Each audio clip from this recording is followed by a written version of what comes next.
reports of UFOs. I was too busy to be concerned about them at the time because I was trying to unify the Army, Navy, and Air Force into a single Canadian Defence Force. And that itself was a kind of battle to the finish. So this was not high on my agenda. But about 10 years ago, I started getting interested due to a young man from Ottawa sending me material on the subject. I told him I was too busy to read it, but he had confidence that someday I would. He sent me a copy of Colonel Corso's book, The Day After Roswell. It took me a while to get around to reading it, but I took it for my summer reading in 2005 and was really impressed with what was contained in it. And what I thought to myself is there are huge issues here, huge issues. And the American people and the people of the world have a right to know what's going on because they're part of it. It's not just an isolated thing. And so after confirming the contents of the book with a retired United States Air Force general, I accepted the invitation of Victor Vigiani, who's over here somewhere, and his cohort, Mike Bird, to speak to a symposium at the University of Toronto. And I said, UFOs are as real as the airplanes flying overhead.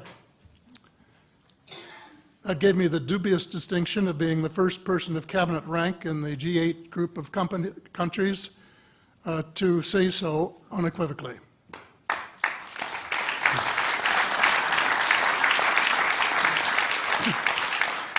First is that about in the 1960s sometime, it was a flotilla of UFOs headed south that crossed into NATO territory in Europe. And the Commander-in-Chief of the Supreme Allied Headquarters in Europe was naturally very shaken. Fortunately, or maybe divine providence, before the panic button was pushed, the flotilla turned around and headed back north. Obviously, they had thought maybe they were Russian and they were very concerned about it. Anyway, the investigation was launched into this whole subject, and a document was prepared which concluded that at least 4 species had been visiting Earth for thousands of years. And this is my own view at this stage as well. So, except for that, there are just a couple of things that we've talked about that I'd like to refer to.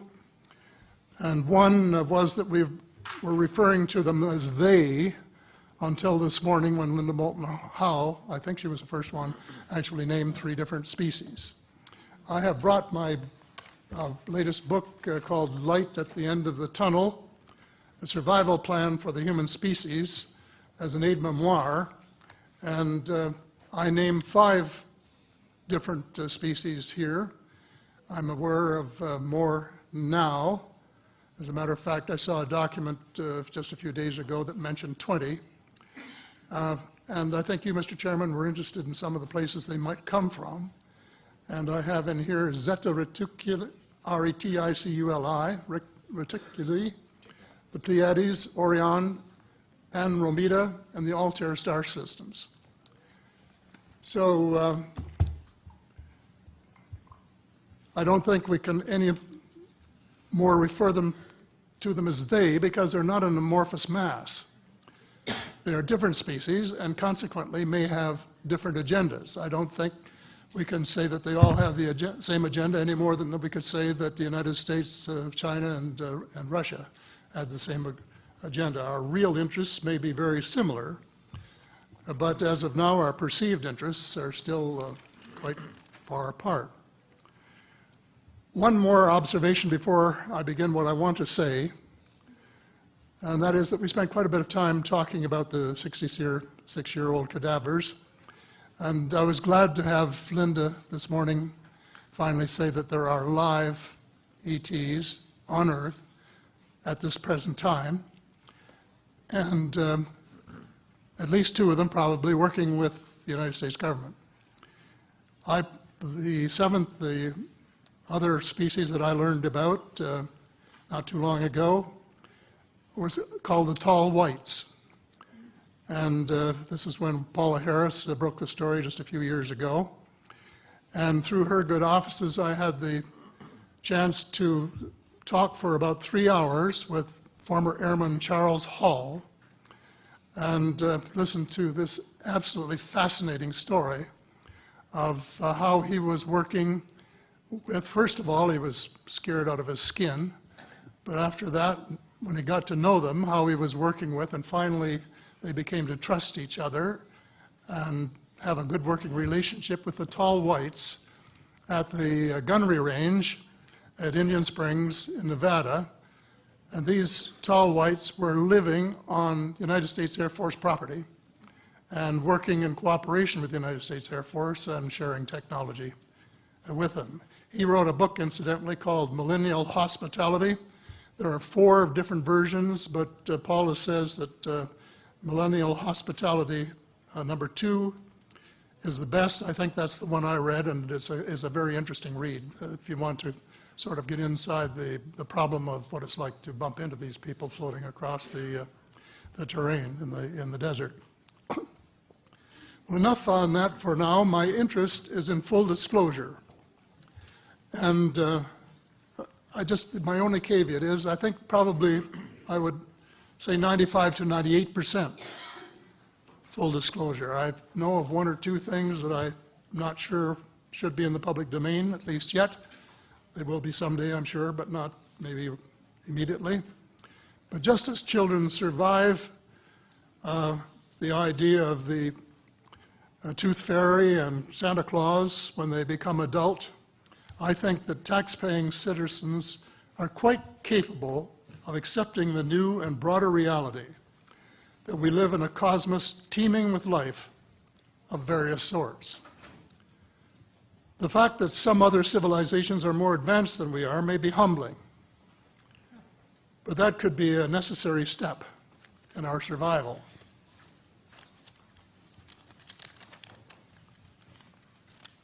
The world is an unholy mess.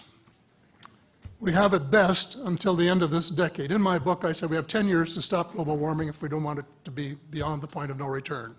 2 years has gone past since it was written, so I say we have until the end of the decade to arrest global warming. Yet our leaders don't even talk about it very much except in a superficial way. They appear to be more interested in starting wars to control more oil and, in effect, prolong the gravity of the threat. Of course, even if they took the problem seriously, they wouldn't have the finances to finance the transition from oil to the clean economy, to clean energy, because we have an infinitely silly banking and financial system in the Western world.